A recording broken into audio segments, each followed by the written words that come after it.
어머님, 초등학교만 나오셨다고요?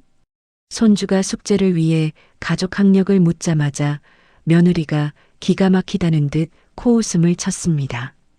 어쩐지 그래서 그렇게 말이 안 통했구나. 이제 어머님은 애 교육에 이래라 저래라 하지 마시고 밥이나 지으세요. 그렇게 모욕적인 언사를 내뱉는 아내 옆에서 아들은 입을 꾹 다물고 눈치만 볼 뿐이었죠. 하지만 며느리는 몰랐습니다. 제가 30년간 시장통에서 쌓아온 무언가가 며느리의 학벌보다 훨씬 무서운 무기였다는 것을. 안녕하세요. 저는 72이 된 정인숙이라고 합니다. 시장에서 30년간 작은 식당을 운영하며 살아왔어요. 평생 성실하게 일하며 아들을 키웠고 손주까지 얻어 행복하다고 생각했습니다. 그런데 며느리 입에서 나온 한마디가 제 가슴에 못을 박았죠. 평생 처음으로 제가 키운 아들 앞에서 무시당하는 기분이 어떤 건지 알게 된 그날의 이야기 한번 들어봐 주시겠어요? 그날은 토요일 손주 지우의 9살 생일이었습니다. 저는 새벽부터 일어나 부엌에 섰지만 시장 식당을 쉬는 날에도 부엌에 서는 게 몸에 배어서인지 힘들지 않았죠. 지우가 좋아하는 갈비찜을 만들기 위해 전날 시장에서 제일 좋은 고기를 골라왔습니다. 양념을 재우고 푹 삶아서 부드럽게 익히고 감자와 당근도 먹기 좋은 크기로 썰어 함께 넣었어요. 식탁에는 지우가 좋아하는 반찬들을 가득 차렸습니다. 잠에서 깬 지우가 저에게 달려와 폭 안겼어요. 할머니, 우리 지우 생일 축하해. 저는 손주를 꼭 안아주었습니다. 지우의 작은 몸에서 향긋한 비누 향기가 났어요. 며느리 서윤이가 뒤따라 나오며 인사했죠. 어머님, 안녕히 주무셨어요? 잘 잤니? 배고프지? 어서 앉아. 식탁에 네 식구가 둘러앉았습니다. 저는 부엌에서 마지막으로 갈비찜을 데워 식탁 한가운데 놓았어요. 김이 모락모락 올라오는 갈비찜에서 고소한 냄새가 퍼졌죠. 와, 갈비찜이다. 지우가 눈을 반짝이며 좋아했습니다. 그런데 서윤이가 갈비찜을 보더니 미간을 찌푸렸어요. 어머님, 지우 먹을 건데 이걸 이렇게 기름지게 하시면 어떡해요? 서윤이가 젓가락은 들지도 않고 스마트폰을 꺼내 화면을 제게 들이밀었습니다. 보세요. 요즘은 다 이렇게 간장 양념으로 담백하게 만들어요. 설탕도 유기농으로 쓰고요. 이건 너무 달고 짜잖아요. 저는 별말 없이 웃으며 답했어요. 그래, 내가 너무 옛날 방식대로 만들었네. 건강에도 안 좋아요. 애 입맛 버린다니까요. 어머님 식당에서는 이렇게 파실지 몰라도 지우 먹는 건데 신경 좀 써주시지 그랬어요. 서윤이가 노골적으로 한숨을 쉬며 말했습니다. 아들 민영이는 젓가락을 집어들며 어색하게 웃었어요. 아, 왜 이래? 엄마 음식이 제일 맛있어. 지우야, 많이 먹어. 네. 지우는 아빠 말에 고개를 끄덕이며 갈비를 입에 넣었습니다. 저는 아무 말 없이 손주 앞에 갈비찜을 가까이 놓아줬어요. 식사가 반쯤 진행되었을 때 지우가 가방에서 종이 한 장을 꺼냈습니다. 할머니, 저 숙제가 있어요. 무슨 숙제인데? 가족 인터뷰예요. 할머니한테 질문해야 돼요. 지우가 종이를 펼치며 말했습니다. 저는 손주의 귀여운 모습에 웃음이 났어요. 그래, 뭐든지 물어봐. 할머니는 학교를 어디까지 다녔어요? 지우가 연필을 들고 질문했습니다. 저는 잠시 망설였어요. 하지만 손주 앞에서 거짓말할 수는 없었죠. 할머니는 초등학교만 나왔어. 초등학교요? 지우가 눈을 동그랗게 뜨며 물었습니다. 그럼 중학교는 안 다녔어요? 응, 집이 가난해서 학교를 못 다녔어. 제가 대답하는 순간 서윤이의 얼굴이 싸늘하게 굳어졌습니다. 서윤이가 들고 있던 젓가락을 탁 소리나게 내려놓으며 저를 쳐다봤어요. 어머님, 지금 뭐라고 하셨어요? 초등학교요? 초등학교만 나오셨다고요? 서윤이가 믿을 수 없다는 듯이 차갑게 물었습니다. 그래. 저는 담담하게 대답했어요. 숨길 일도 아니었고 부끄러운 일도 아니었으니까요. 그러자 서윤이가 기가 막힌다는 듯 코웃음을 쳤습니다. 어쩐지 어머님, 그래서 요즘 지우 교육 문제로 말씀드리면 그렇게 대화가 안 통했던 거군요. 무슨 소리야, 그게? 저는 며느리를 똑바로 바라봤습니다. 서윤이가 냅킨으로 입을 닦으며 말을 이었어요. 어머님, 그동안 어디서 배운 것도 없는 분이 우리 지우 교육에 이래라 저래라 하셨어요? 교육은 저 같은 전문가한테 맡기시는 거예요. 식탁 위로 얼음장 같은 찬 기운이 확 퍼졌습니다. 저는 며느리의 모진 말에 심장이 쿵 하고 내려앉는 것 같았어요. 민영이는 고개를 숙인 채 밥그릇만 내려다보고 있었습니다. 지우는 분위기를 눈치채고 연필을 놓으며 조용해졌어요. 서윤아, 너 지금 시엄마한테 그게 무슨...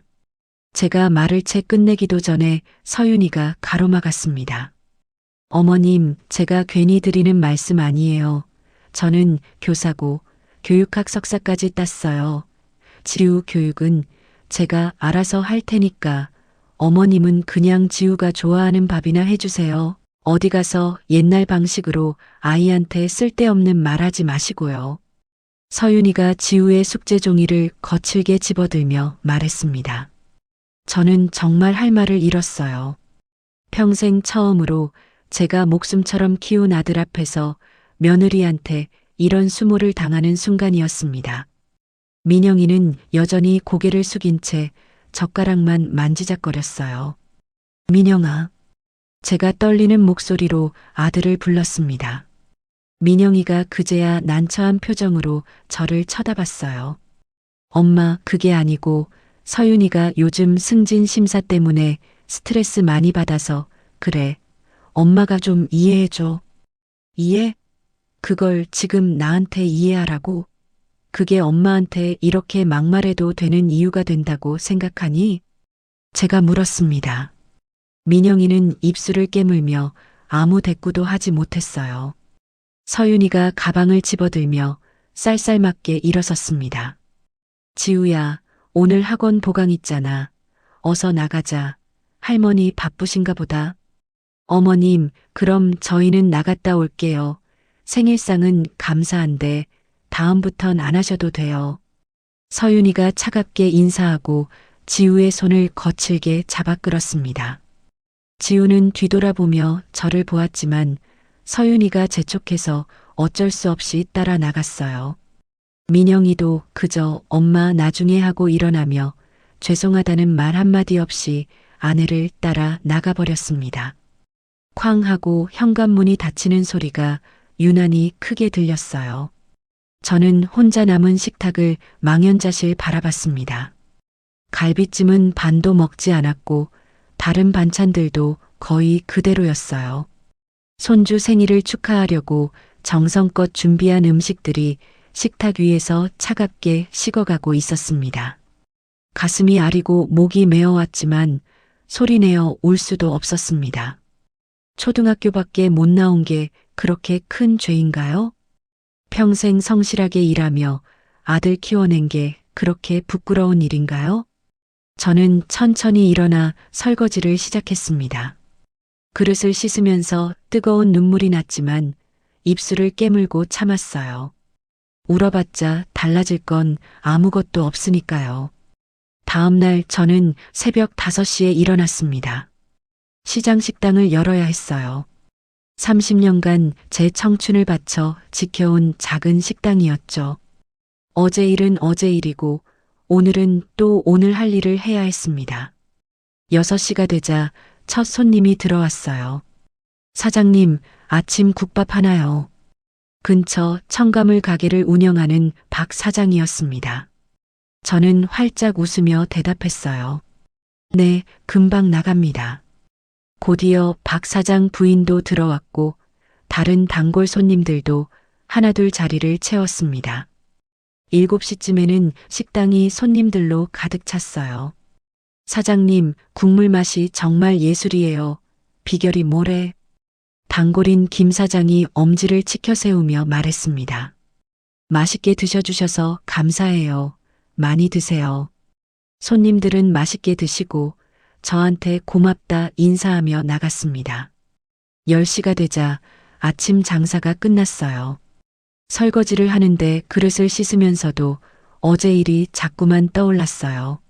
며느리의 그 얼음장같이 차가운 목소리가 귓가에 맴돌았죠.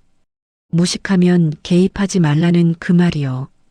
오후 5시쯤 식당 문을 닫고 집으로 돌아가 현관문을 열고 들어서니 민영이가 거실에 앉아 있었습니다. 아들은 꽤 심각한 표정이었어요. 엄마 왔어? 민영이가 머뭇거리며 일어섰습니다. 그래. 제가 가방을 놓으며 말했어요. 민영이가 제 눈치를 살피며 다가와 조심스럽게 말했습니다. 엄마, 저기 서윤이가 교육청 승진 심사 때문에 스트레스를 너무 많이 받고 있어. 그러니까 엄마가 집안 분위기 좀 부드럽게 해줘. 저는 아들을 가만히 바라봤습니다.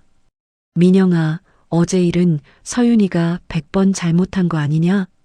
물론 그렇지. 그런데 엄마도 좀 이해해줘. 서윤이가 요즘 정말 힘들어. 잠도 못 자고 예민해서 그래. 민영이가 제 팔을 잡으며 한숨을 쉬며 말했어요. 저는 가슴이 턱 막히는 것 같았습니다. 며느리 잘못은 눈 감고 결국 이 늙은 엄마한테만 참고 양보하라는 거였어요. 그래, 알았다. 저는 짧게 대답하고 방으로 들어갔습니다. 더 이상 아들 얼굴을 보고 할 말이 없었어요. 그날 밤 저는 잠을 이루지 못했습니다. 천장만 바라보며 뒤척였어요. 평생 참고 살아온 습관이 이렇게 서러운 적은 처음이었죠. 일주일이 지났습니다. 그 사이 저는 며느리와 마주치지 않으려고 애썼어요. 서윤이와 얼굴을 마주보면 어색하고 마음이 불편했으니까요. 목요일 저녁이었습니다. 저는 식당 일을 마치고 6시쯤 집에 돌아왔어요. 현관문을 열고 들어서니 거실에서 서윤이의 목소리가 들렸습니다. 아, 선배님, 교육감님 면담 기회를 잡으려면 어떻게 해야 할까요? 서윤이가 소파에 앉아 전화 통화를 하고 있었어요. 거실 테이블에는 서류들이 가득 펼쳐져 있었습니다. 저는 조용히 부엌으로 가서 저녁 준비를 시작했어요. 네, 그분이 누군지는 알아봤어요. 교육청 행사에 자원봉사 신청하면 되겠네요. 서윤이가 분주하게 메모를 하며 말했습니다. 저는 부엌 싱크대에서 설거지를 하면서 귀를 기울였어요. 아유, 학부모들 관리는 제가 알아서 잘하고 있어요. 걱정 마세요. 아주 조심스럽게 하고 있어요. 서윤이의 목소리가 낮아졌습니다. 저는 손을 멈추고 거실 쪽을 힐끗 봤어요. 서윤이가 주변을 살피며 전화기를 귀에 바싹 대고 있었죠. 선배님도 다 그렇게 하셨잖아요. 요즘 세상에 승진하려면 이 정도는 어쩔 수 없는 거죠. 네, 알겠습니다. 다음 주 교육청 행사 때 봬요. 서윤이가 전화를 끊었습니다. 저는 얼른 고개를 돌려 설거지를 계속했어요. 뭔가 깨름칙한 대화였지만 제가 나설 일은 아니라고 생각했죠. 그때 지우가 방에서 나왔습니다. 할머니, 응, 우리 지우, 숙제 다 했어? 저는 손을 닦으며 손주를 보았어요. 지우가 공책을 들고 저한테 다가왔습니다. 할머니, 이거 좀 도와주세요. 우리 조상들이 어떻게 살았는지 조사하는 거예요. 그래, 할머니가 아는 얘기 해줄까? 저는 지우를 데리고 식탁에 앉았습니다. 지우가 연필을 꺼내며 저를 올려다봤어요. 할머니 어렸을 때는 어땠어요? 할머니 어렸을 때는 말이야, 지금처럼 편하지 않았어. 냉장고도 없었고 텔레비전도 없었지. 정말요? 지우가 눈을 크게 떴습니다. 그럼 어떻게 음식을 보관했어요? 우물에 넣어뒀지. 시원한 물에 담가두면 좀 오래 가거든. 저는 지우한테 옛날 이야기를 들려줬어요. 아궁이에 불을 떼서 밥을 짓던 일이며 우물에서 물을 길어오던 일, 그리고 빨래를 손으로 하던 일까지요. 지우는 신기하다는 표정으로 열심히 메모했습니다. 할머니, 그럼 학교는 어떻게 다녔어요? 할머니는 학교를 멀리까지 걸어 다녔어. 1시간도 넘게 걸렸지. 와, 진짜요? 지우가 감탄하며 말했습니다. 저는 손주의 순수한 모습이 예뻐서 머리를 쓰다듬어 줬어요. 그때 서윤이가 벌떡 일어나며 저희 쪽으로 다가왔습니다. 지우야, 너 지금 뭐 하는 거야? 엄마, 할머니가 옛날 이야기 해주시는 거예요. 지우가 공책을 보여주며 말했어요.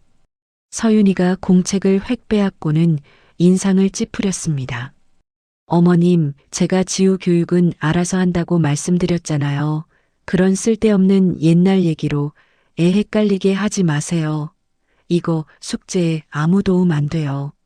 서윤이가 얼음장처럼 차갑게 말했습니다. 쓸데없는 얘기가 아니야.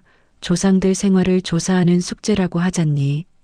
저는 며느리를 올려다보며 말했어요.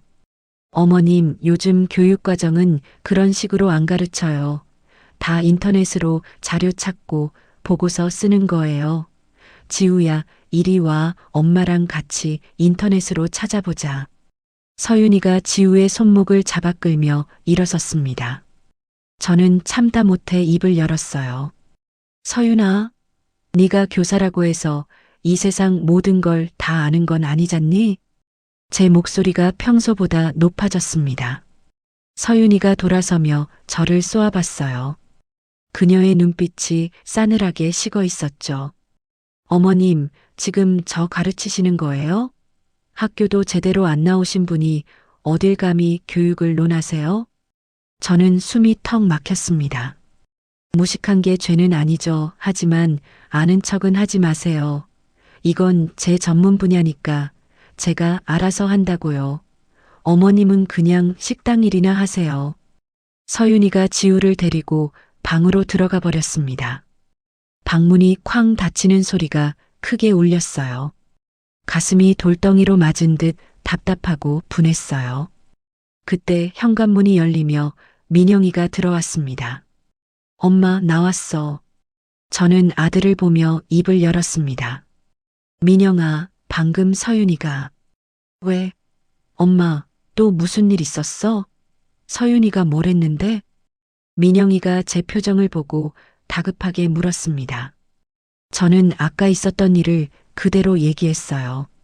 지우가 숙제 도와달라고 해서 옛날 이야기를 들려줬는데 서윤이가 쓸데없는 얘기하지 말라며 저에게 무식하다고 했다는 것까지요. 민영이가 깊은 한숨을 내쉬었습니다. 엄마, 서윤이도 요즘 힘들어서 그래. 그냥 엄마가 좀 이해해줘. 민영아, 네 아내가 지금 이 엄마한테 또 무식하다고 했어. 계속 이해하라고. 제 목소리가 떨렸어요. 민영이는 난처한 표정으로 고개를 숙였습니다. 엄마, 조금만 참아줘. 제발 심사 끝나면 나아질 거야. 민영아, 넌 어떻게 맨날 네 아내 편만 드니? 이 엄마가 얼마나 서운한지 알기나 해? 저는 아들을 붙잡고 하소연했습니다. 민영이가 입술을 깨물었어요. 엄마, 미안해. 진짜 미안한데 근데 서윤이 심사 끝날 때까지만 엄마가 조금만 양보해줘. 응? 민영이가 제 손을 잡으며 애원했습니다. 저는 제 손을 잡는 아들의 손을 뿌리치고 일어섰어요. 알았다. 두말해도 소용이 없을 것 같아서 저는 방으로 들어가 문을 닫았습니다. 가슴이 미어지는 것 같았어요. 제가 평생 이 집안을 위해 한 일들이 아무것도 아닌 듯 했죠. 그날 밤 저는 또 잠을 이루지 못했습니다. 한참을 뒤척이다가 옷장을 열었어요. 제일 안쪽 서랍을 꺼내 바닥을 더듬자 거기에 작은 봉투가 있었습니다. 저는 봉투를 꺼내 침대에 앉았습니다. 봉투 안에는 낡은 통장 사본들이 들어 있었어요. 제가 20년 동안 매달 남몰래 보내온 장학금 내역이 적힌 통장이었죠. 저는 한 장 한 장 넘기며 날짜를 확인했습니다. 1998년 3월부터 시작된 송금 내역이었어요. 매달 10만 원씩, 형편이 나을 때는 20만 원씩 보냈습니다. 그렇게 이름도 얼굴도 모르는 32명의 학생들에게 보낸 돈이었죠. 저는 답장도 바라지 않고 그냥 묵묵히 보냈습니다. 저는 이 통장 사본을 보며 깊은 한숨을 쉬었어요. 무식하다는 소리를 들으면서까지 이 일을 계속해온 게 도대체 무슨 의미가 있을까요? 며느리는 저를 사람 취급도 안 하고 아들은 아내 편만 들고 사랑하는 손주조차 제대로 돌볼 수 없는데 말이에요. 며칠이 지났습니다. 어느 날 점심시간 저는 식당에서 설거지를 하고 있었어요. 손님들이 다 나간 후였죠. 그때 식당 문이 딸랑 열리며 서윤이가 들어왔습니다. 저는 깜짝 놀라 서윤이를 봤어요. 어머님, 안녕하세요. 점심시간이라 바쁘시죠? 서윤이가 전에 없이 밝게 웃으며 인사했습니다.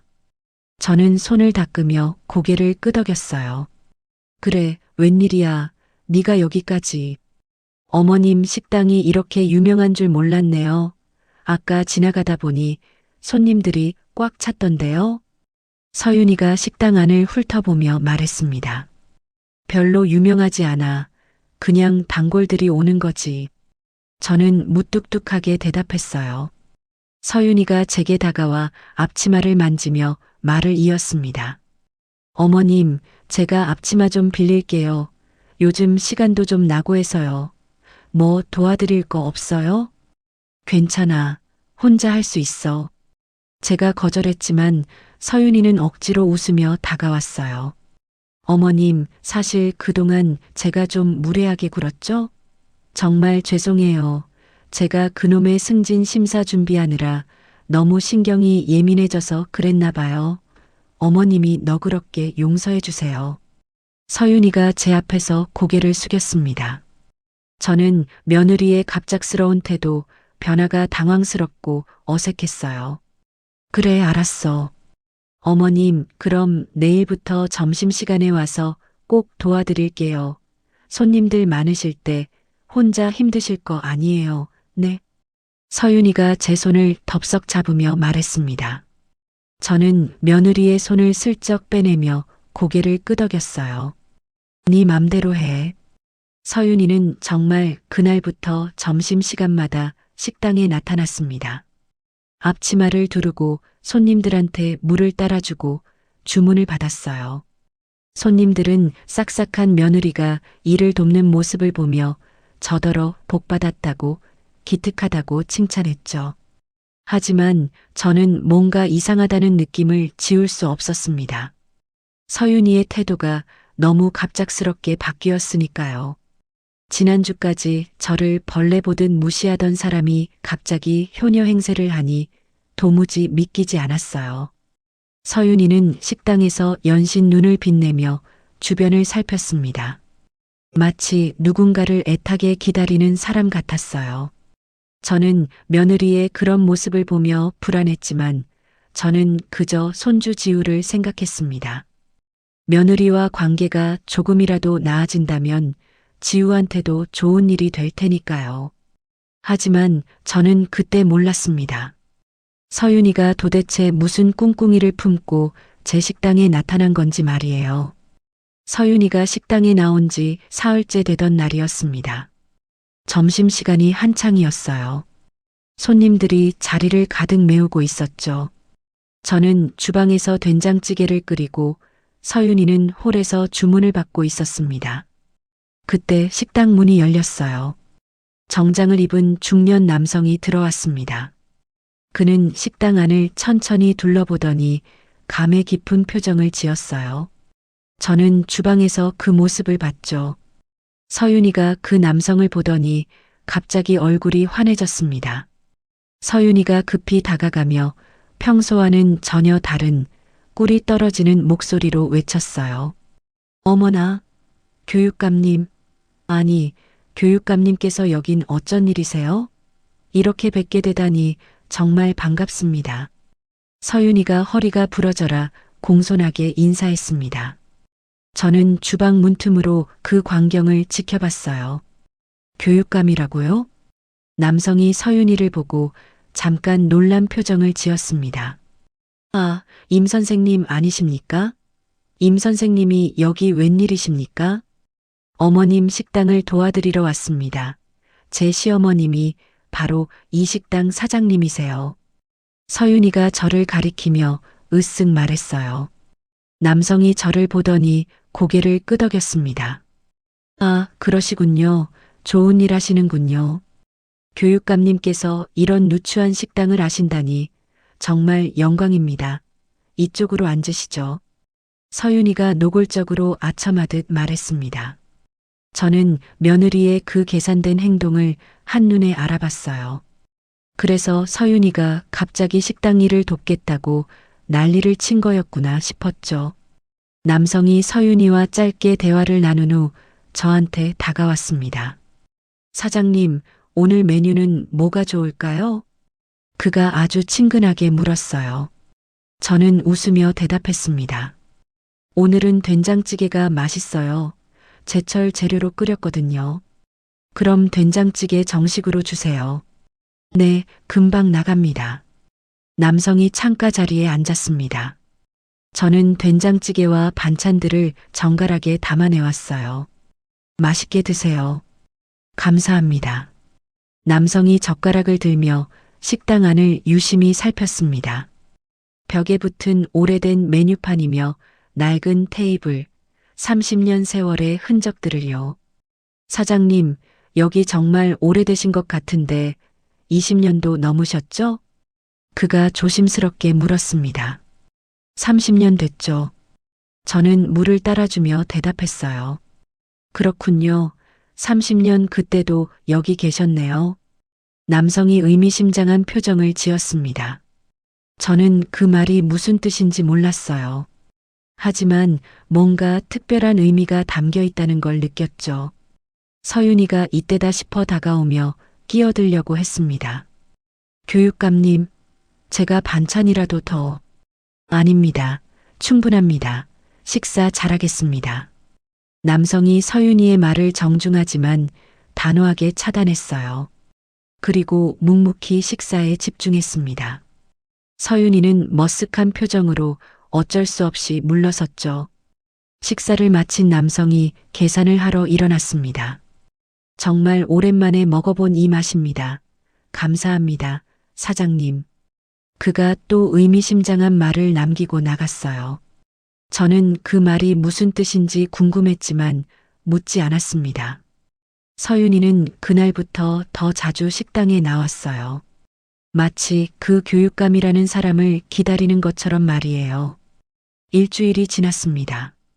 어느 날 저녁 식당일 마치고 집에 들어가니 거실에서 서윤이가 또 전화 통화를 하고 있었습니다. 선배님, 걱정 마세요.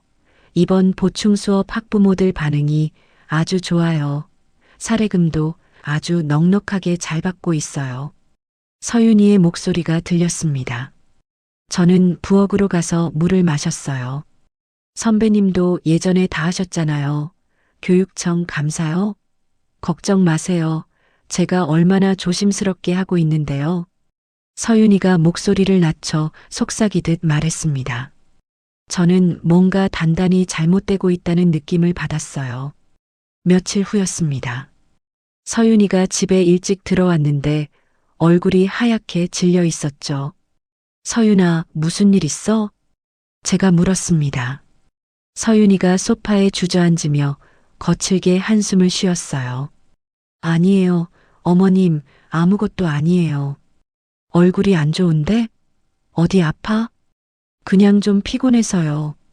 서윤이가 신경질적으로 쏘아붙이고 방으로 들어가 버렸습니다. 저는 뭔가 심상치 않다고 느꼈어요. 그날 저녁 지우가 학교에서 돌아와 말했습니다.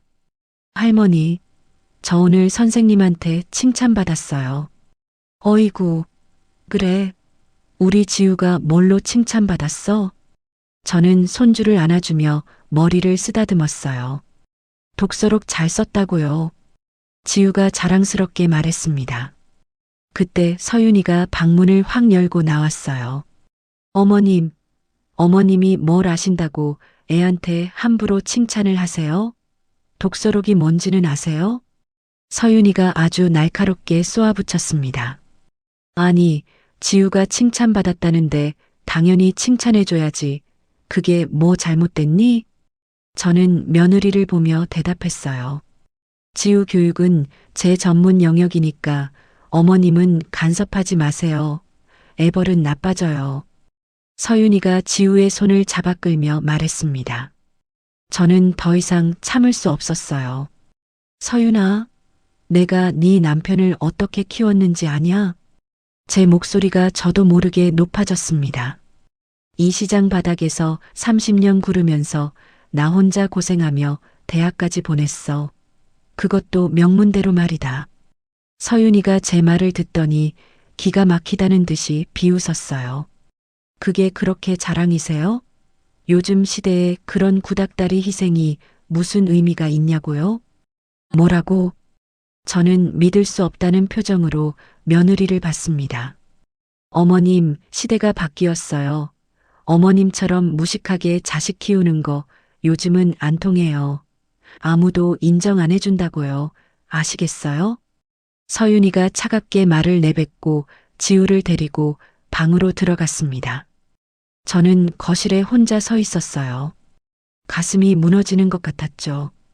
다음 날 새벽 저는 평소보다 일찍 식당에 나갔습니다. 아직 해가 뜨기 전 식당 문을 열고 불을 켰죠. 저는 식당 한가운데 의자에 멍하니 앉았습니다. 30년간 지켜온 이 공간이 갑자기 너무 무겁게 느껴졌어요. 벽에 붙은 낡은 사진들, 손때 묻은 테이블들, 오래된 주방 기구들이 눈에 들어왔죠. 아침 6시쯤 첫 손님이 들어왔습니다. 정 사장, 오늘 표정이 왜 이렇게 안 좋네. 무슨 일 있어? 단골 박 사장이 걱정스레 물었어요. 아니야, 괜찮아. 저는 억지로 웃으며 대답했습니다. 사장님, 저희한테 말씀하세요. 우리가 30년 단골인데 모를까 봐요? 박 사장 부인이 걱정스럽게 말했어요. 정말 아니야. 그냥 좀 피곤해서 그래. 뭐 드릴까? 저는 주문을 받으며 화제를 돌렸습니다. 박 사장 부부는 더 이상 묻지 않았어요. 점심시간이 지나고 손님들이 다 나간 후 저는 휴대폰을 꺼냈어요. 한참을 망설이다가 부동산 중개인 전화번호를 찾았죠. 여보세요?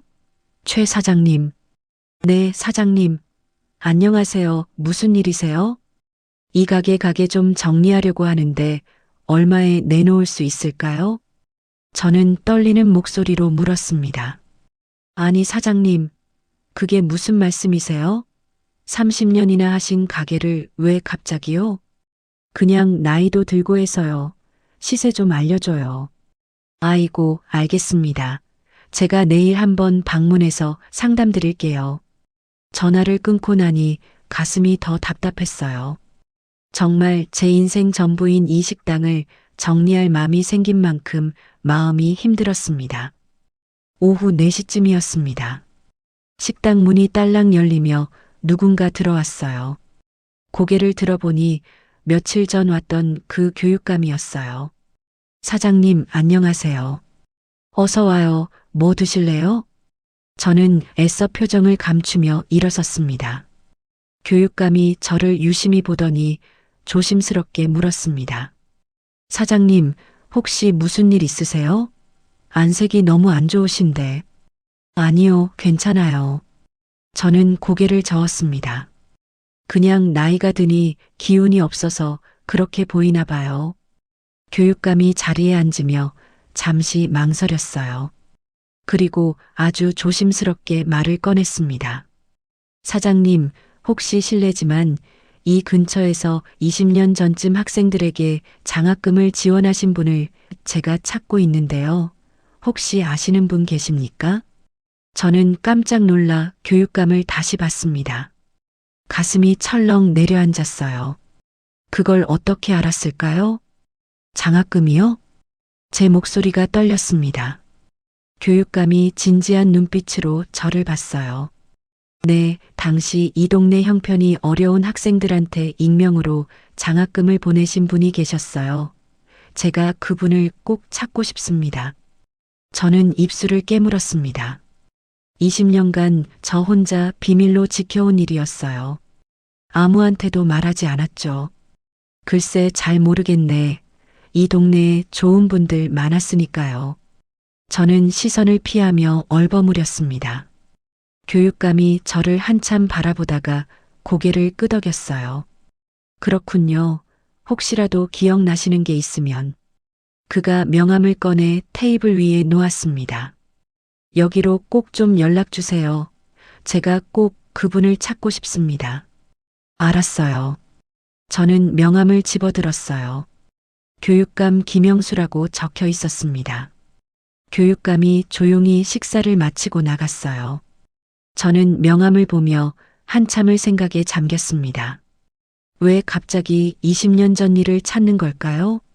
저는 명함을 주머니에 넣고 식당 문을 닫았습니다.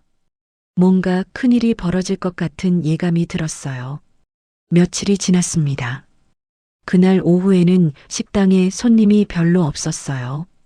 저는 주방에서 내일 장볼 목록을 적고 있었죠.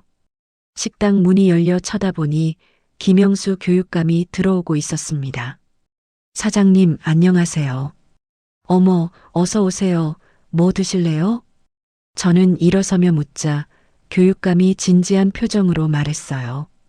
오늘은 식사하러 온 게 아닙니다. 저는 가슴이 철렁했습니다.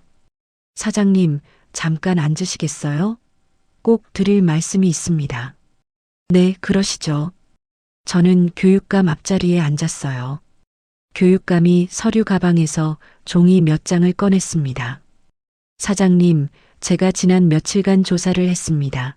시청 복지과에 가서 20년 전 장학금 기록을 확인했어요. 교육감이 종이를 저한테 보여줬어요.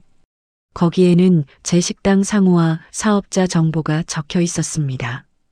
이 기록에 따르면 이 식당에서 20년간 총 32명의 학생에게 장학금을 보냈습니다. 교육감의 목소리가 떨렸어요.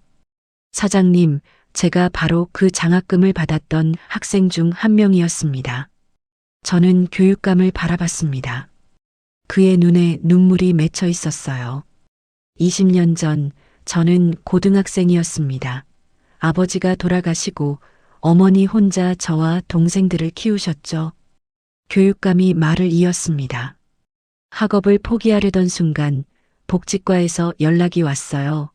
익명의 후원자가 장학금을 보내셨다고요. 그래서요? 제 목소리가 나오지 않았어요. 그 돈 덕분에 대학까지 갔습니다. 교사가 되었고 지금 교육감까지 올랐어요. 이게 다 사장님 덕분입니다. 교육감이 자리에서 벌떡 일어나 제게 깊이 허리를 숙였습니다. 사장님, 20년 만에 은인을 찾았습니다. 정말 감사합니다. 저는 어쩔 줄 몰라 손을 내저었어요. 아닙니다. 뭐려, 그냥 도움이 필요한 아이들 돕고 싶었을 뿐이에요. 사장님, 저뿐만이 아닙니다. 그때 그 장학생들을 제가 다 찾았어요. 교육감이 다시 앉으며 말했습니다. 의사가 된 친구, 변호사가 된 친구, 또 저처럼 교사가 된 친구들 모두 30여 명을 찾아냈습니다. 그렇게나 많이. 저는 놀라서 입을 벌렸어요. 모두가 사장님께 감사드리고 싶어 합니다. 사장님을 꼭 뵙고 싶어 해요. 아닙니다. 괜찮습니다. 그냥 모르는 척 해주세요. 저는 고개를 저었습니다. 사장님, 왜요? 사장님이 하신 일은 정말 위대한 일입니다. 위대한 일 아니에요. 그냥 제 할 일을 했을 뿐이에요. 저는 일어서며 말했어요. 이 일은 아무한테도 말하지 말아주세요. 부탁드릴게요. 교육감이 난처한 표정을 지었습니다. 사장님, 하지만 제발 부탁입니다. 저는 단호하게 말했습니다. 교육감이 한숨을 쉬며 고개를 끄덕였어요. 알겠습니다. 사장님 뜻을 존중하겠습니다. 하지만 이미 늦었습니다. 사흘 후 젊은 여자가 식당으로 찾아왔어요. 손에 카메라와 노트를 들고 있었죠. 안녕하세요. 사장님, 지역 신문사 이영희 기자입니다. 여자가 명함을 내밀며 말했습니다. 기자요? 기자가 여긴 왜? 저는 의아한 표정으로 명함을 받았습니다. 사장님께서 30년간 학생들에게 장학금을 보내셨다고 들었습니다. 인터뷰 좀 해주시겠어요? 누가 그런 소리를 했나요? 김영수 교육감님께서 저희 신문사에 직접 취재를 제안하셨습니다. 이런 미담은 널리 알려야 한다고요. 기자가 노트를 펼치며 말했어요. 저는 당황했습니다. 저는 인터뷰 안 합니다. 그냥 돌아가세요. 사장님, 이건 정말 감동적인 이야기입니다. 많은 사람들이 알아야. 안 된다고 말씀드렸어요. 돌아가세요. 저는 단호하게 거절했습니다. 기자가 아쉬운 표정을 지었어요. 그럼 사진 한 장만이라도. 그것도 안 됩니다. 저는 부엌으로 들어가 버렸습니다. 기자가 한참을 망설이다가 나갔어요. 하지만 그 기자는 포기하지 않았나 봅니다. 며칠 후 식당 단골 김 사장이 신문을 들고 뛰어왔어요. 사장님, 이거 보셨어요? 일면이에요, 일면. 김 사장이 신문을 펼쳐 보여줬습니다. 신문 일면에 큰 글씨로 제목이 박혀 있었어요. 30년간 익명으로 학생 32명 후원한 시장 식당 주인. 제 사진도 큼지막하게 실려 있었습니다. 언제 찍은 건지 식당 앞에서 일하는 제 모습이었어요. 사장님, 아이고, 이런 대단한 일을 하셨어요? 우리가 사장님을 몰라봤네. 정말 대단하세요. 김 사장이 감격한 목소리로 말했습니다. 저는 멍하니 신문을 바라봤어요. 기사에는 제 이야기가 자세히 나와 있었습니다. 20년간 매달 빠짐없이 보낸 장학금 이야기, 32명의 학생들 이야기까지요. 김영수 교육감의 인터뷰도 실렸더군요. 제가 그 은혜를 20년 만에 갚을 기회를 찾았습니다. 사장님은 저희 모두의 은인입니다. 저는 신문을 내려놓았습니다. 가슴이 복잡했어요. 평생 숨기고 싶었던 일이 세상에 드러난 거죠. 그날 오후 식당 전화가 쉴 새 없이 울렸습니다.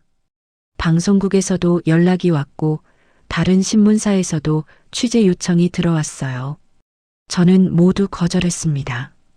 저녁 무렵 집에 돌아왔을 때 민영이가 회사에서 전화를 했어요. 엄마, 지금 신문 봤어? 회사 사람들이 난리가 났어. 이게 다 사실이야? 민영이의 목소리가 잔뜩 들떠 있었습니다. 민영아, 엄마, 내가 지금 바로 갈게요. 금방 가. 민영이가 전화를 끊었어요. 1시간 후 민영이가 헐레벌떡 집으로 들어왔습니다. 손에 신문을 들고 있었어요. 엄마. 민영이가 거실에서 저를 불렀습니다. 민영이의 눈에서 눈물이 흘러내렸어요. 엄마, 이게 정말이야? 30년 동안 32명을? 민영이가 떨리는 목소리로 물었습니다. 응. 저는 짧게 대답했어요. 왜 나한테 말 안 했어? 왜 우리한테 한마디도? 말할 필요가 없었어. 그냥 도움이 필요한 아이들 돕고 싶었을 뿐이야. 저는 민영이 옆에 앉았습니다. 민영이가 신문을 내려놓고 저를 봤어요. 엄마, 내가 정말 잘못했어. 민영이의 목소리가 울먹였습니다. 서윤이가 마한테 무식하다고 그렇게 막말할 때 내가 엄마 편을 들었어야 했는데 내가 정말 미안해, 엄마. 됐어, 민영아. 아니야, 엄마가 얼마나 큰 사람인지 내가 이제야 알았어. 민영이가 제 손을 잡았습니다. 처음으로 아들이 제게 진심으로 사과하는 모습이었어요.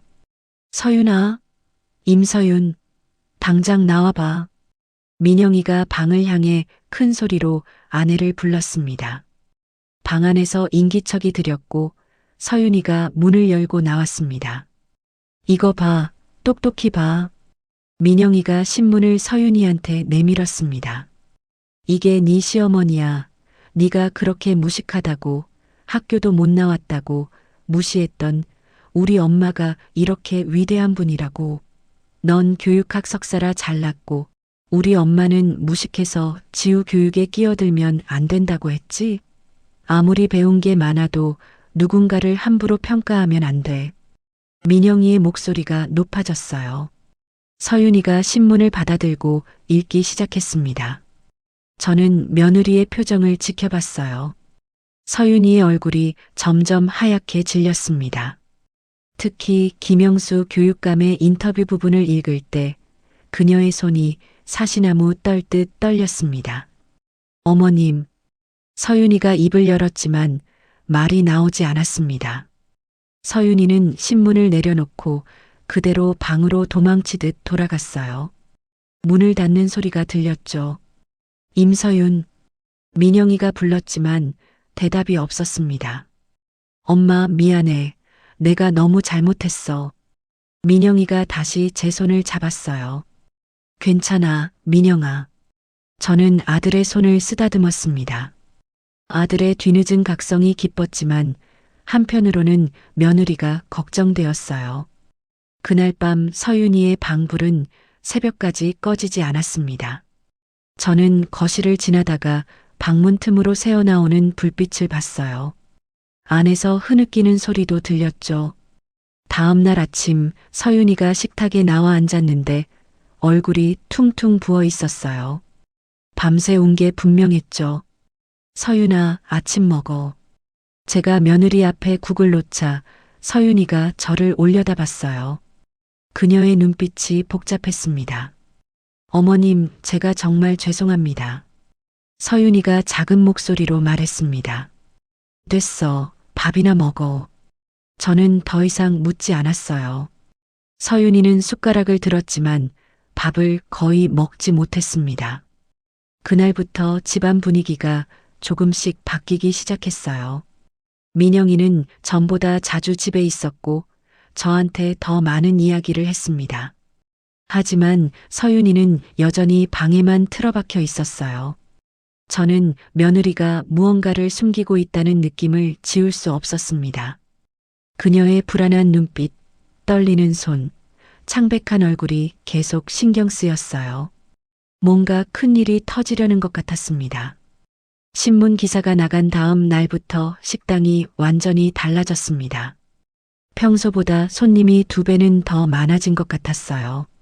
전부 신문을 보고 일부러 찾아온 분들이었죠. 사장님, 신문 보고 왔습니다. 아이고, 정말 대단하세요. 존경스럽습니다. 국밥 한 그릇 먹으러 온 게 영광이네요. 손님들이 밥값 계산을 하면서 제 손을 붙잡고 칭찬을 쏟아냈습니다. 저는 어색하게 웃으며 주문을 받았어요. 점심시간이 한창이었습니다. 식당 문이 열리며 깔끔한 정장 차림의 젊은 남자가 들어왔어요. 저는 그 얼굴을 본 순간 멈칫했습니다. 사장님, 혹시 저 기억하시겠어요? 남자가 제게 다가오며 물었습니다. 글쎄요, 누구시죠? 저는 기억이 나지 않았습니다. 저 20년 전에 사장님께 장학금 받았던 김철수입니다. 저 이제 의사 됐습니다.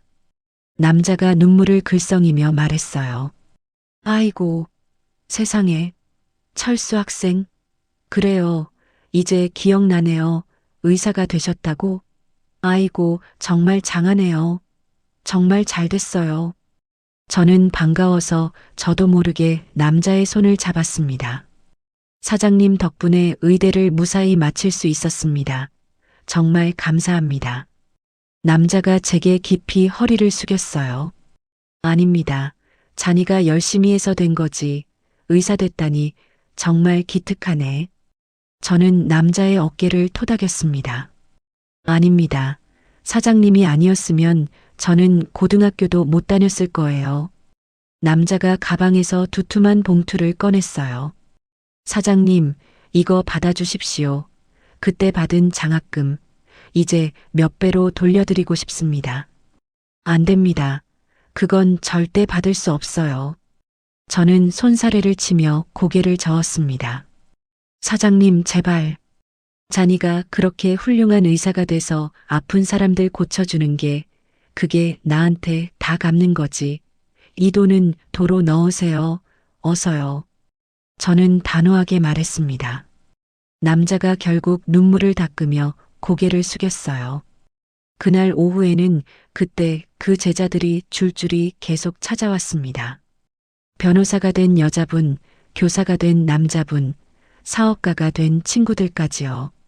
모두 감사하다며 인사를 했습니다. 사장님이 아니었으면 저희는 고등학교도 못 마쳤을 거예요. 한 여자분이 번쩍이는 감사패를 제게 전달했어요. 아이고, 이게 다 뭐예요? 어머님, 저희의 작은 마음이에요. 받아주세요. 저는 이런 걸 받는 게 너무 난처했지만 그 마음이 고마워 감사패를 받았어요. 시장 상인들도 저를 보는 눈빛이 달라졌습니다. 아이고, 정 사장. 우리가 30년을 같은 시장에서 일했는데 이런 대단한 분인 줄 몰랐네요. 첨가물 가게 박 사장이 감탄하며 말했습니다. 아유, 아무것도 아닌데 너무 떠들썩하게 됐네요. 저는 쑥스러워서 고개를 숙였습니다. 며칠 후 방송국에서 전화가 왔어요. 사장님, 저희가 사장님 이야기를 다큐멘터리로 취재를 하고 싶은데요. 아이고, 안 됩니다. 저는 그냥 조용히 장사하며 지내고 싶어요. 저는 정중히 거절했습니다. 시청에서도 연락이 왔어요. 시장에서 공로상을 주겠다는 내용이었죠. 감사하지만 사양할게요. 제가 한 일은 상 받을 일이 아닙니다. 저는 모든 제안을 거절했습니다. 민영이는 며칠간 식당 일을 도와줬어요. 회사 일도 바쁠 텐데 굳이 시간을 내서 왔죠. 엄마, 설거지 내가 할게. 엄마는 쉬어. 괜찮아, 민영아. 어서 회사 나가. 아니야, 엄마. 내가 그동안 엄마 고생하는 것도 모르고 너무 빵점 아들이었어. 이제라도 뭐라도 도와드릴게. 민영이가 억지로 앞치마를 두르며 말했습니다. 저는 그런 아들의 모습이 기특했어요. 지우도 학교에서 신이 났나 봅니다. 어느 날 식당에 왔을 때 지우가 제게 달려와 말했어요. 할머니, 우리 반 애들이 다 할머니 이야기 알아요. 그래? 네. 선생님도 우리 할머니가 진짜 영웅이래요. 할머니 짱. 지우가 엄지를 세우며 자랑스럽게 말했습니다.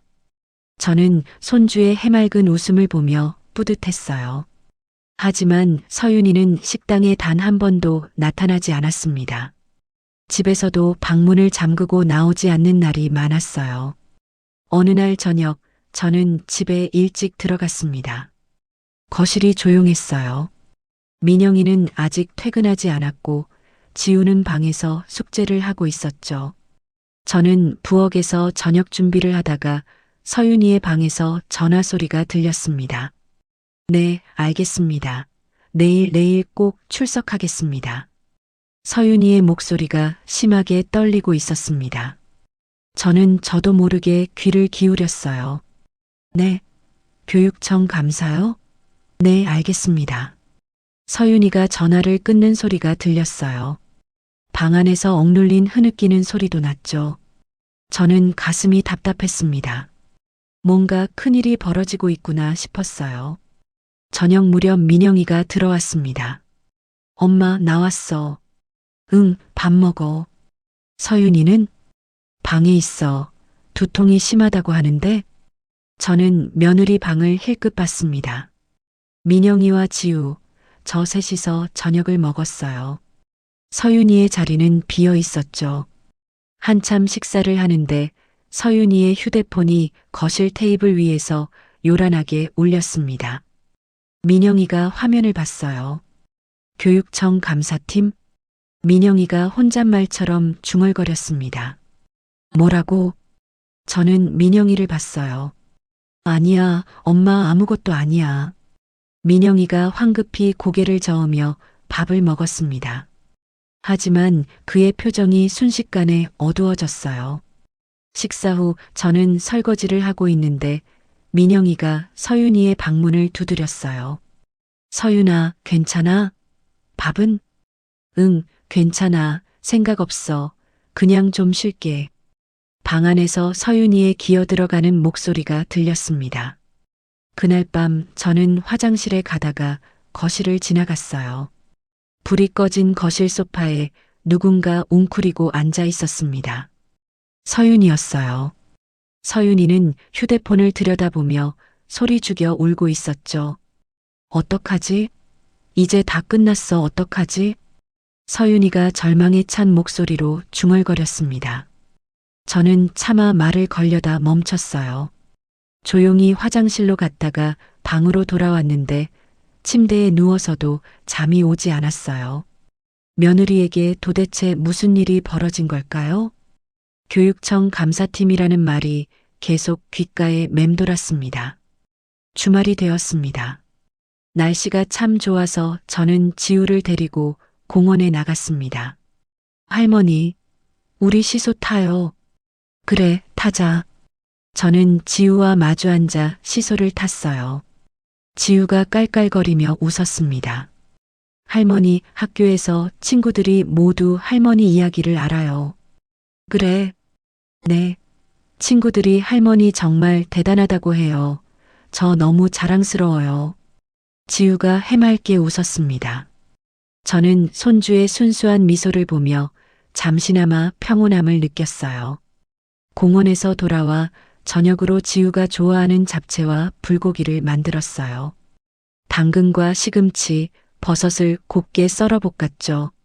와, 할머니 잡채다.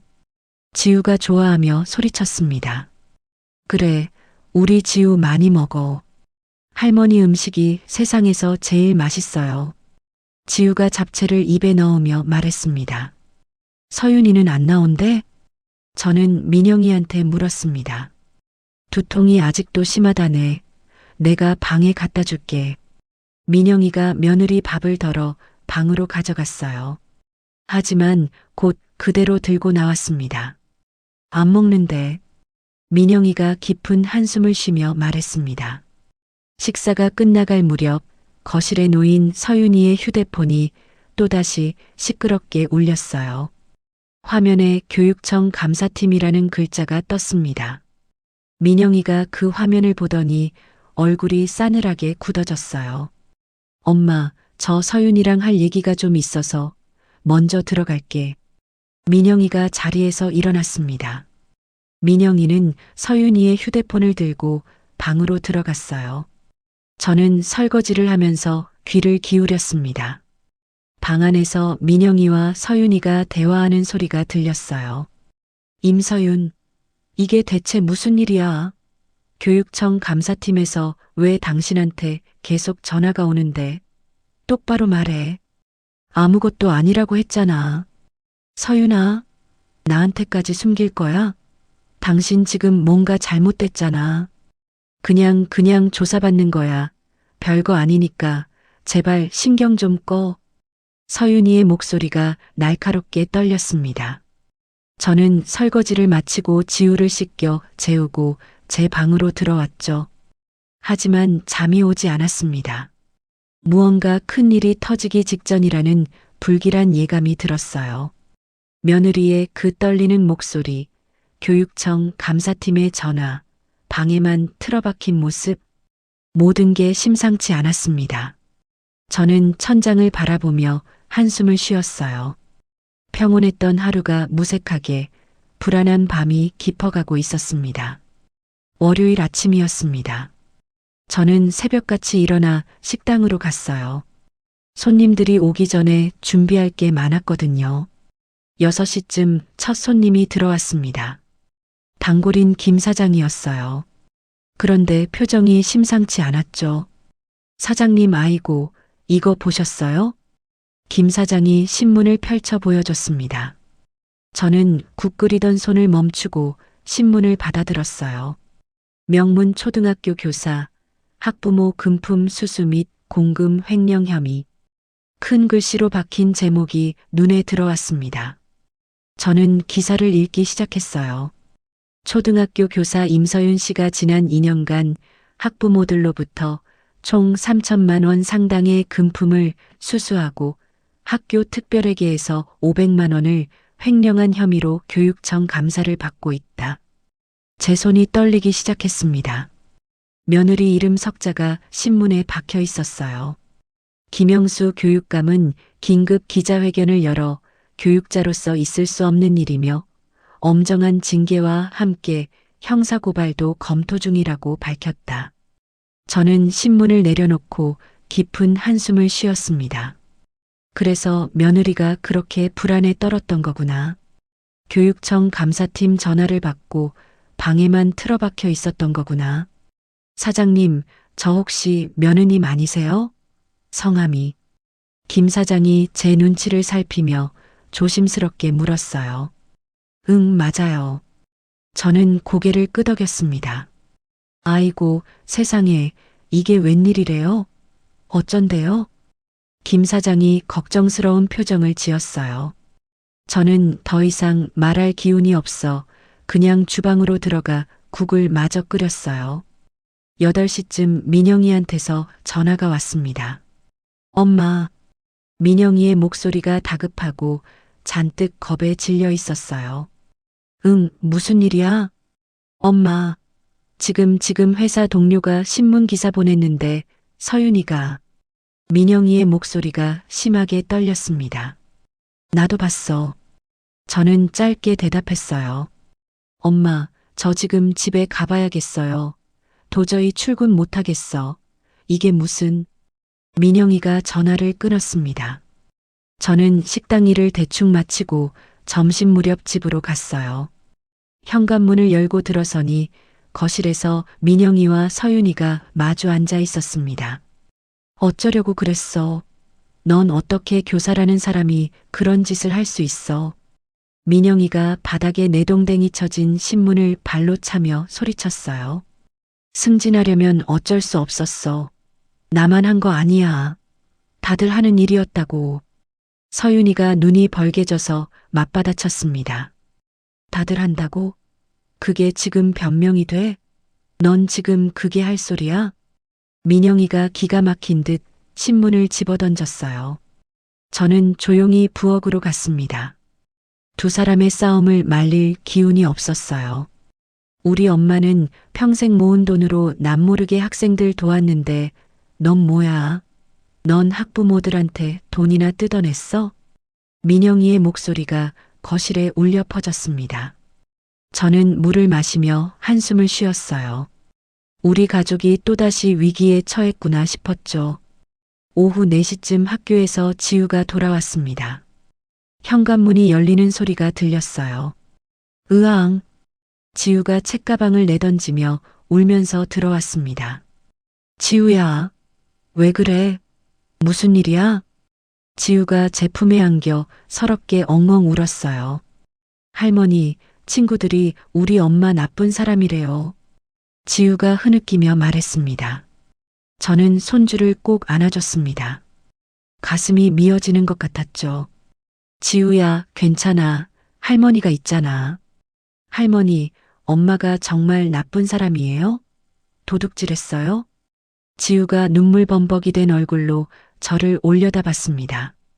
아니야, 엄마가 잠깐 잘못은 했지만 나쁜 사람은 아니야. 저는 손주의 눈물을 닦아줬어요. 그날 밤 민영이와 서윤이는 계속 싸웠습니다. 저는 지우를 재우고 제 방에 있었지만 거실에서 들리는 소리가 귀에 다 들렸어요. 네가 다 이 꼴을 만들었어. 뭐? 당신은 뭐 잘했어? 당신도 내 승진 원했잖아. 두 사람의 날 선 목소리가 밤새 이어졌습니다. 며칠이 지났습니다. 서윤이는 교육청으로부터 징계위원회 소집 통보를 받았어요. 어느 날 저녁 집에 들어가니 서윤이의 방에서 술 냄새가 났어요. 그리고 잠시 후 서윤이가 비틀거리며 방에서 나왔어요. 낮부터 술을 마신 게 분명했죠. 어머님, 서윤이가 저를 불렀습니다. 눈이 잔뜩 충혈되어 있었어요. 왜? 저는 저녁 준비를 하던 칼질을 멈추고 며느리를 봤습니다. 제발 저 좀 도와주세요. 서윤이가 거실 바닥에 쿵 소리를 내며 무릎을 꿇었어요. 저는 부엌에서 나와 거실로 갔습니다. 일어나 술 마셨으면 들어가서 자. 어머님, 딱 3천만 원만 빌려주세요. 네. 학부모들한테 합의금 주고 고소만 취하시키면 형사처벌은 피할 수 있어요. 네. 서윤이가 제게 기어오며 울부짖었습니다. 서윤아, 일어나. 저는 단호하게 말했어요. 어머님, 제발요.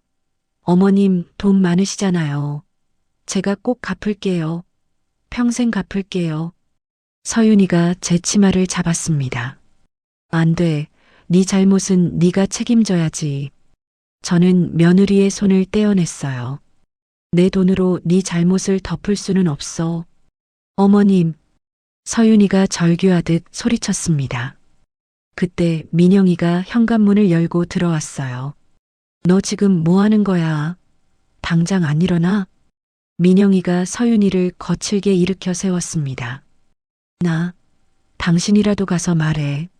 당신 어머니한테 돈 빌려달라고 하라고. 서윤이가 민영이한테 매달렸어요.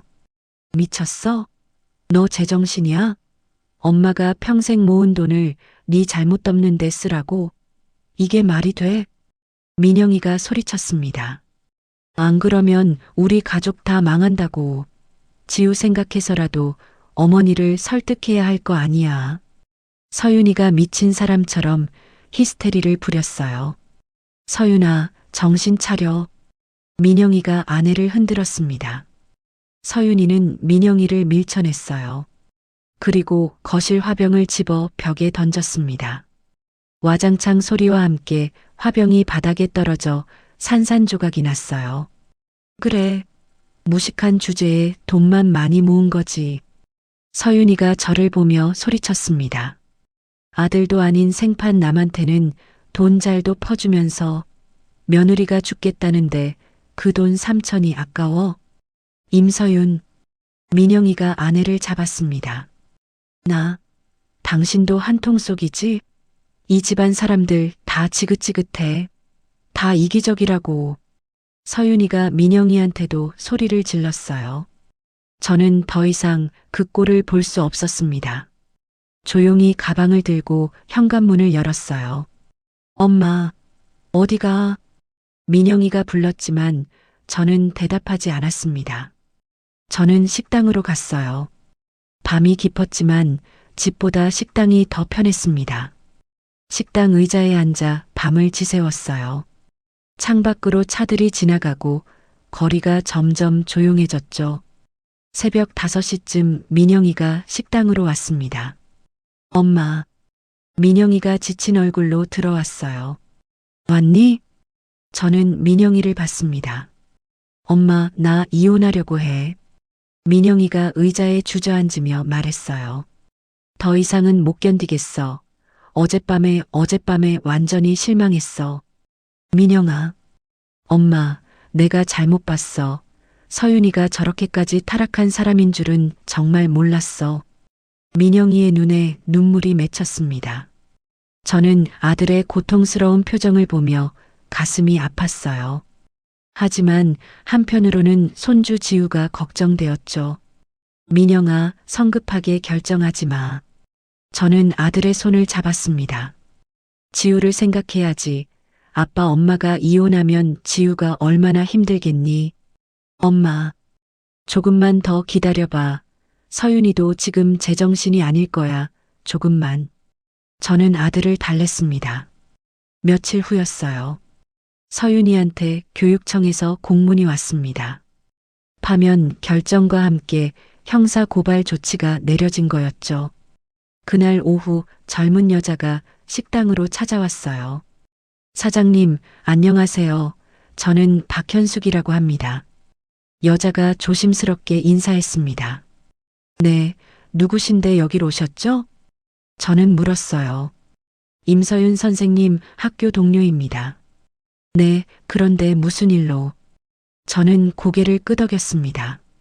사장님, 서윤 선생님이 원래는 정말 착한 사람이었어요. 박현숙이가 애원하듯 말했어요. 승진 욕심에 눈이 멀어서 잠시 잘못 생각했던 거예요. 제발 한 번만 용서해 주세요. 내가 뭘 용서해요? 저는 여자를 가만히 쳐다봤습니다. 내가 벌하거나 용서할 일도 아니에요. 서윤이가 스스로 책임져야 할 문제죠. 하지만 사장님께서 좀 도와주시면 그만 가보세요. 저는 단호하게 말했습니다. 박현숙이가 고개를 숙이고 나갔어요. 그날 저녁 민영이가 전화했습니다. 엄마, 저 내일 변호사 사무실 가보려고. 변호사는 왜? 이혼 상담 받으려고.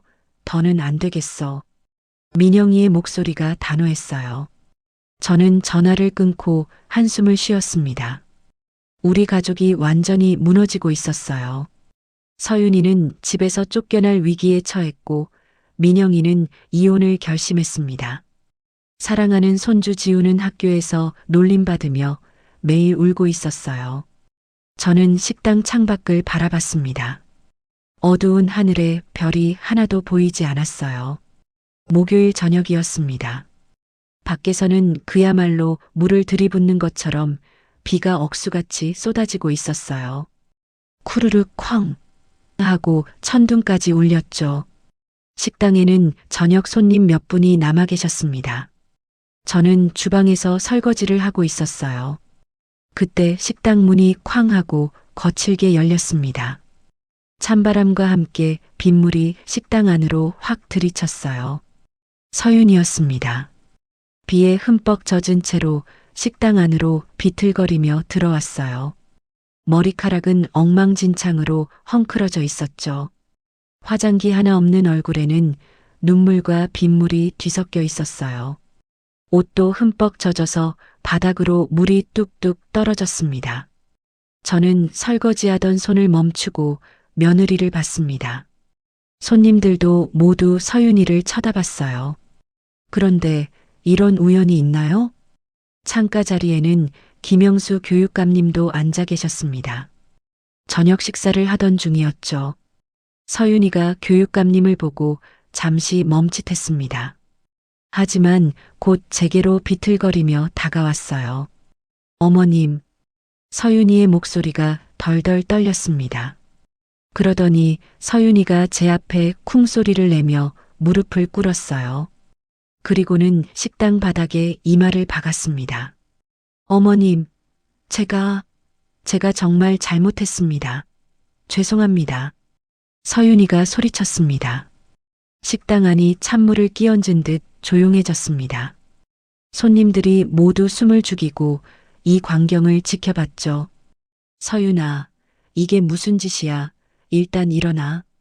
저는 며느리를 일으켜 세우려 했어요. 안 됩니다.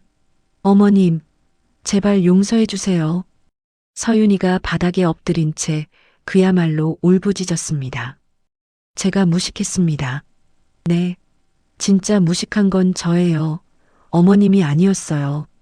서윤이의 목소리가 식당에 울려 퍼졌어요. 저는 학벌이 전부인 줄 알았어요. 명문대 나오고 교사 자격증 있으면 제가 제일 잘난 줄 알았습니다. 서윤이가 엉엉 울며 말을 이었습니다. 하지만 진짜 배움이 뭔지 몰랐어요. 어머님께서 평생 몸으로 보여주신 게 그게 진짜 배움이었는데. 서윤이가 흐느꼈습니다. 저는 며느리의 그 가여울 정도로 떨리는 어깨를 보며 가슴이 미어졌습니다. 어머님, 저 정말 바보였어요. 어머님을 무식하다고 무시했던 제가 진짜 무식한 년이었어요. 서윤이가 고개를 들어 저를 봤습니다. 그야말로 눈물 콧물 범벅이 된 얼굴이었어요. 저 모든 벌을 받을 각오가 되어 있어요. 감옥에 가도 괜찮아요. 하지만 어머님께 이렇게라도 진심으로 사과하지 않고는 제가 도저히 못 견디겠어요. 서윤이가 다시 바닥에 이마를 박았습니다. 저는 한참을 말없이 며느리를 내려다봤어요. 이전과는 확실히 달랐습니다. 저한테 돈을 얻어내려고 연기하던 그때와는 완전히 다른 모습이었죠. 진심이 느껴졌습니다. 교육감님이 젓가락을 내려놓고 이쪽을 조용히 지켜보고 있었어요. 다른 손님들도 숙연한 표정이었죠. 서윤아, 그만 일어나. 저는 며느리의 팔을 단단히 잡고 일으켜 세웠습니다. 어머님, 서윤이가 일어나며 저를 봤어요. 저쪽 구석자리에 가서 앉아. 저는 식당 한쪽 자리를 가리켰습니다. 서윤이가 비틀거리며 의자에 앉았어요. 저는 주방에서 따뜻한 수건을 가져왔습니다. 꼴이 이게 뭐니, 얼굴 좀 닦아. 서윤이가 수건을 받아 얼굴을 닦았어요. 저는 뜨거운 옥수수차를 끓여 그녀 앞에 놓았습니다. 마셔, 속 좀 데우고. 감사합니다, 어머님. 서윤이가 떨리는 손으로 차를 들었어요. 저는 서윤이 맞은편에 앉았습니다. 한참을 아무 말 없이 앉아 있었어요. 서윤이가 차를 마시며 조금씩 진정했습니다. 저는 조용하지만 단호한 목소리로 말하기 시작했어요. 서윤아, 네가 정말 반성한다면 지금부터 내 말을 잘 들어야 해. 네, 어머님, 뭐든지 말씀하세요. 서윤이가 고개를 끄덕였습니다. 첫째, 법적 책임은 네가 져야 해. 도망칠 생각, 꼼수 부릴 생각 절대 하지 마.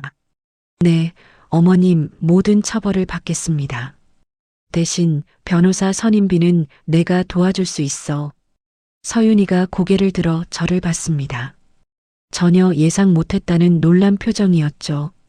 어머님, 하지만 조건이 있어. 저는 말을 이었습니다. 재판이 다 끝나고 나면 당장 이 식당으로 나와. 네, 식당에요? 그래, 설거지부터 시작해서 장보기, 청소, 홀서빙, 내가 하는 모든 일을 밑바닥부터 배워. 네가 진짜 배움이 뭔지 깨달을 때까지. 저는 서윤이의 눈을 똑바로 봤습니다. 이건 처벌이 아니야. 이건 재교육이야, 알겠니? 서윤이가 제 말을 듣고 눈물을 뚝뚝 흘리며 고개를 끄덕였습니다.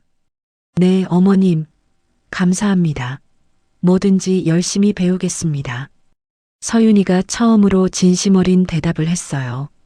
그리고 지우한테는 네가 직접 설명해. 네. 엄마가 큰 잘못을 했지만 벌을 받고 다시 정직하게 시작할 거라고 숨기지 말고 똑똑히 말해.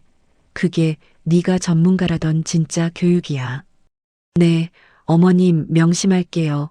지우한테 제대로 가르치겠습니다. 서윤이가 제 손을 잡았습니다. 그때 식당 문이 열렸어요. 민영이가 우산을 들고 뛰어들어왔습니다. 엄마, 서윤이가. 민영이가 저와 서윤이를 번갈아 봤어요. 엄마, 감사합니다.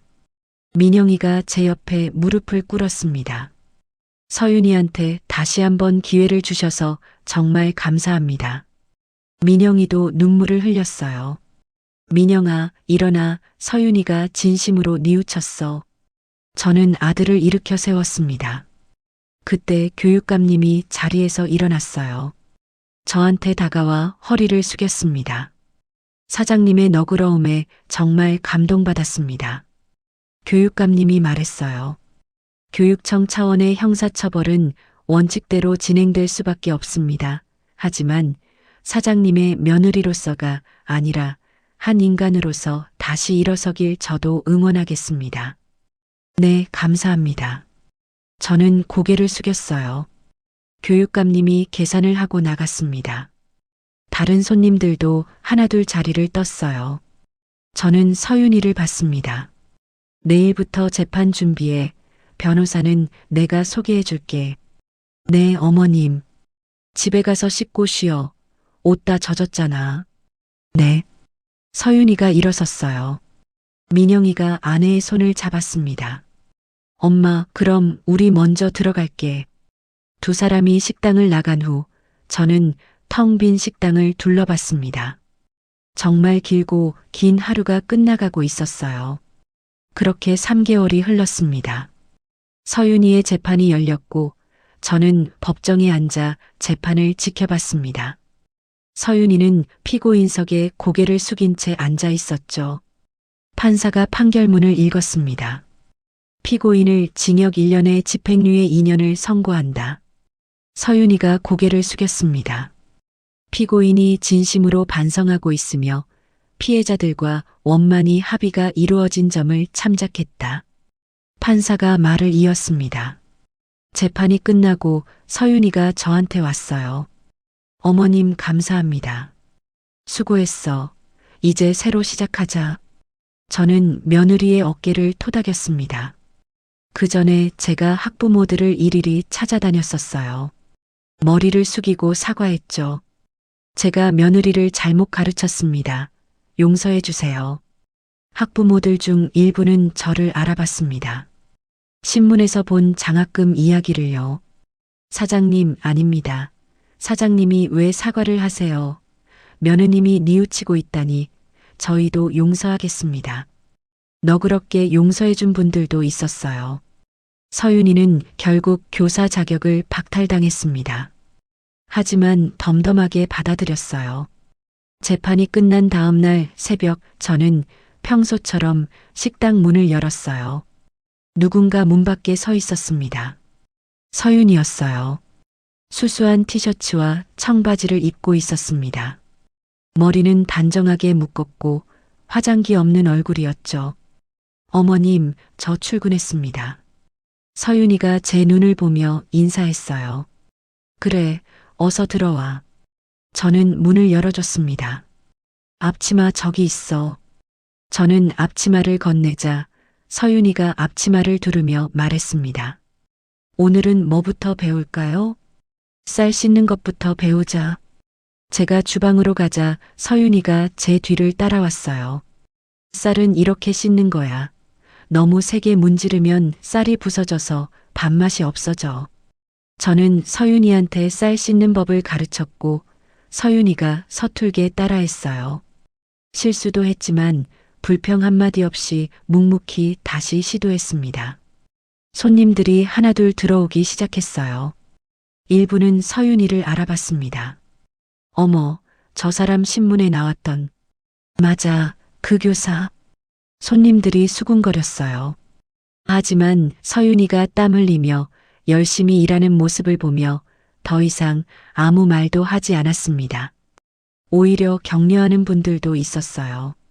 열심히 하세요. 누구나 실수는 하는 거니까 다시 시작하는 게 중요하지. 저녁 무렵 민영이가 지우를 데리고 식당에 왔습니다. 할머니, 지우가 뛰어들어왔어요. 엄마, 지우가 주방에서 설거지하는 서윤이를 봤습니다. 놀란 표정이었어요. 엄마가 여기서 일해? 지우야, 우리 아들. 서윤이가 고무장갑을 벗고 손을 닦으며 아들에게 다가갔습니다. 엄마, 힘내. 지우가 환하게 웃으며 소리쳤어요. 서윤이가 아들을 안으며 결국 눈물을 흘렸습니다. 지우야, 엄마가 정말 잘못했어. 미안해. 아니야. 엄마 할 수 있어. 엄마 파이팅. 지우가 엄마를 꼭 안아줬어요. 저는 그 모습을 보며 조용히 웃었습니다. 우리 가족이 그렇게 다시 시작하고 있었어요.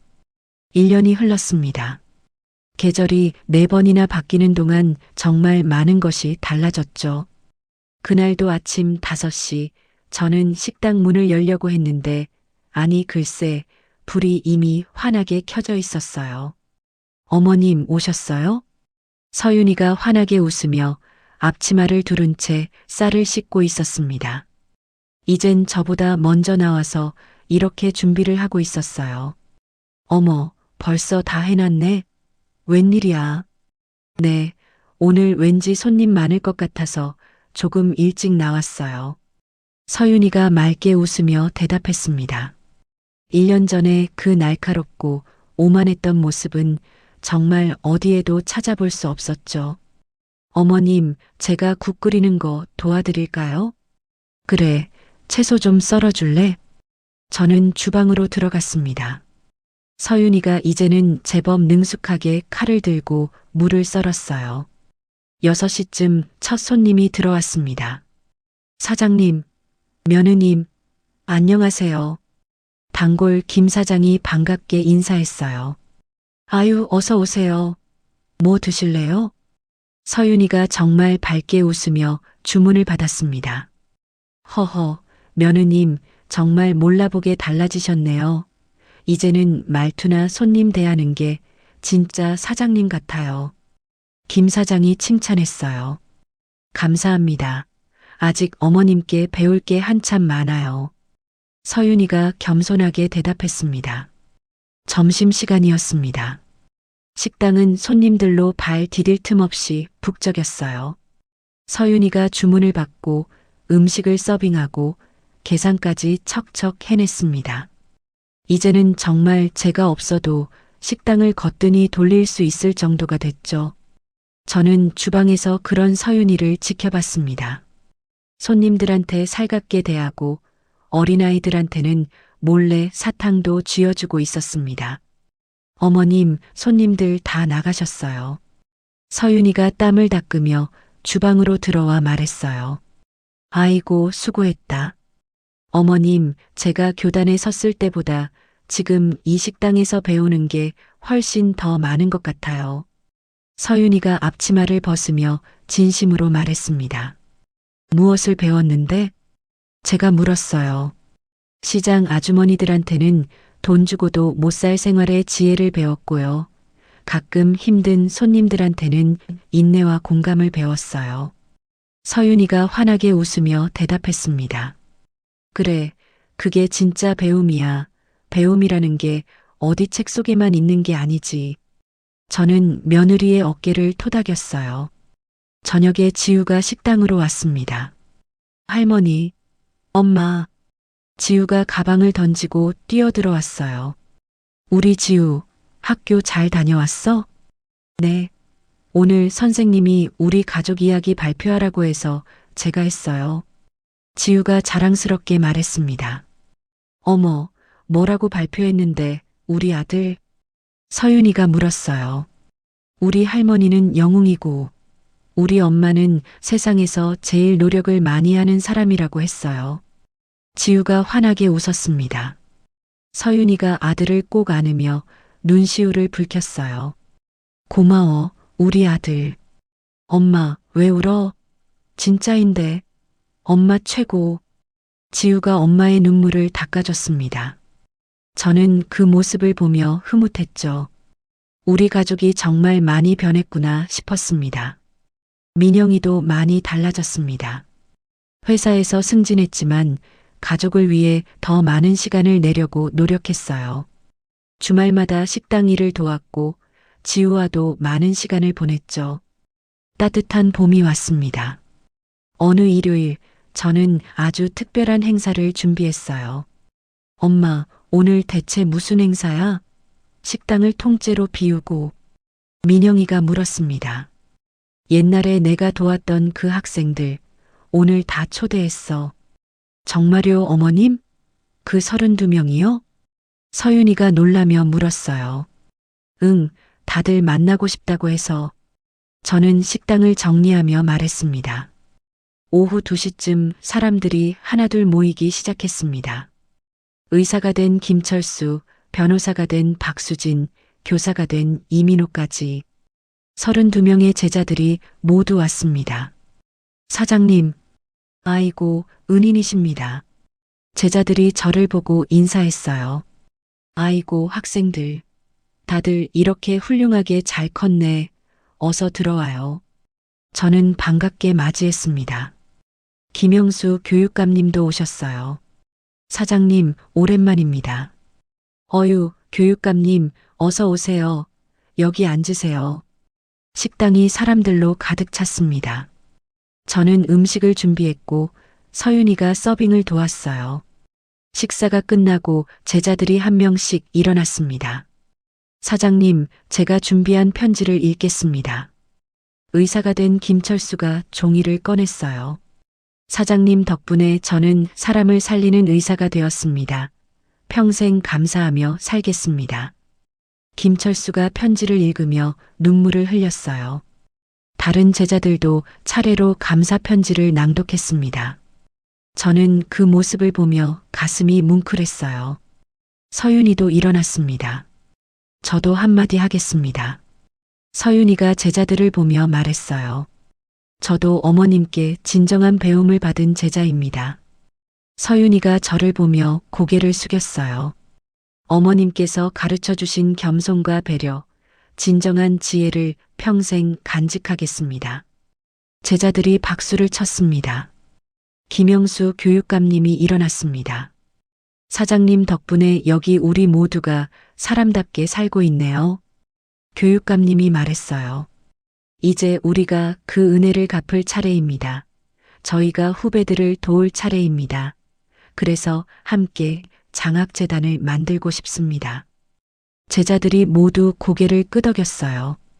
당연히 사장님 이름을 딴 재단으로 하겠습니다. 아닙니다. 제가 손을 내저었어요. 내 이름은 빼주세요. 그냥 배움 나눔 재단으로 하는 게 어떨까요? 하지만 사장님, 그게 좋아요. 이름이 중요한 게 아니잖아요. 저는 웃으며 말했습니다. 제자들이 박수로 동의했어요. 행사가 끝나고 저녁이 되었어요. 저는 민영이, 서윤이, 그리고 지우와 함께 식당 옥상에 올라갔습니다. 도시의 야경이 눈앞에 펼쳐져 있었어요. 건물들 사이로 불빛이 반짝였죠. 엄마, 평생 이렇게 나누며 살아왔는데 우리가 그걸 너무 몰라봐서 미안해. 민영이가 제 옆에 서서 말했습니다. 됐다, 민영아. 이제 다 알았잖아. 저는 아들의 손을 잡았어요. 어머님, 저에게 진짜 인생을 가르쳐 주셔서 감사합니다. 서윤이가 제 다른 손을 잡으며 말했습니다. 앞으로도 계속 배우겠습니다. 그래, 우리 다 함께 배우며 살자. 저는 며느리의 손을 꼭 잡았어요. 할머니, 나도 커서 할머니처럼 착한 사람 될 거야. 지우가 제 앞에 서서 웃었습니다. 우리 지우는 이미 세상에서 제일 착한 아이야. 저는 손주를 안아줬어요. 내 식구가 나란히 서서 도시를 바라봤습니다. 바람이 살랑 불어왔어요. 저는 이 순간이 참 행복했습니다. 평생을 살아온 보람을 느꼈어요. 진정한 배움은 학력이 아니라 삶 그 자체였습니다. 책에서 배우는 것도 중요하지만 사람을 통해 배우는 것이 더 소중했죠. 서윤이는 그걸 이제야 깨달았고 저는 그런 며느리가 자랑스러웠습니다. 엄마, 우리 저녁 먹으러 갈까? 민영이가 물었어요. 그래, 가자. 저는 고개를 끄덕였습니다. 내 식구가 손을 잡고 옥상을 내려갔어요. 계단을 내려가며 지우가 노래를 불렀죠. 할머니는 영웅, 엄마는 노력쟁이, 아빠는 멋쟁이. 그럼 지우는 뭐야? 민영이가 웃으며 물었습니다. 나는 개구쟁이. 지우가 깔깔 웃었어요. 우리는 함께 웃으며 계단을 내려갔습니다. 저녁 식탁에 네 식구가 둘러앉았어요. 서윤이가 저를 따라 흉내내어 끓인 된장찌개가 김이 모락모락 올라왔습니다. 어머님, 제가 처음 끓여봤는데 어떠실지 모르겠어요. 서윤이가 조심스럽게 말했어요. 저는 국을 한술 떴습니다. 맛있네. 제법인데? 잘 배웠어. 정말요? 다행이다. 감사합니다, 어머님. 서윤이가 환하게 웃었습니다. 우리 가족은 함께 저녁을 먹었어요. 웃음소리가 집 안가득 퍼졌죠. 창밖으로 따뜻한 봄바람이 불어왔습니다. 새로운 계절이 시작되고 있었어요. 우리 가족의 이야기는 여기서 끝이 아니었습니다. 이것은 새로운 시작이었죠. 이제 우리는 함께 더 나은 미래를 만들어갈 준비가 되어 있었습니다. 서로를 존중하고 배우며 사랑하면서 말이에요. 저는 식구들의 얼굴을 하나하나 바라봤습니다. 모두가 행복한 표정이었어요. 이게 바로 제가 평생 바라던 모습이었습니다. 진정한 배움과 사랑이 있는 가족. 그게 바로 우리였어요. 여기까지가 제 이야기입니다. 저는 초등학교만 겨우 졸업했습니다. 그래서 며느리한테 무식하다는 말을 들었을 때 정말 가슴이 아팠습니다. 하지만 지금 생각해보면 그 아픔이 있었기에 우리 가족이 진정으로 변할 수 있었어요. 진짜 배움은 학력이 아니라 삶 속에 있더라고요. 사람을 존중하는 마음, 겸손, 배려, 이런 것들이 진짜 지혜였습니다. 며느리 서윤이도 이제는 그걸 알게 되었어요. 아들 민영이도 가족의 소중함을 깨달았고요. 손주 지우는 할머니와 엄마 모두를 자랑스러워하게 되었죠. 우리 가족의 이야기가 누군가에게 작은 위로가 되었으면 좋겠습니다. 힘든 시간을 겪고 계신 분들, 가족 간에 오해가 있으신 분들께 말이에요. 늦었다고 생각할 때가 가장 빠른 때라고 하잖아요. 지금이라도 서로를 이해하고 용서한다면 우리 가족처럼 다시 시작할 수 있을 거예요. 이야기를 끝까지 들어주신 분이 계시다면 잘 들었다고 댓글 하나만 남겨주세요. 감사합니다.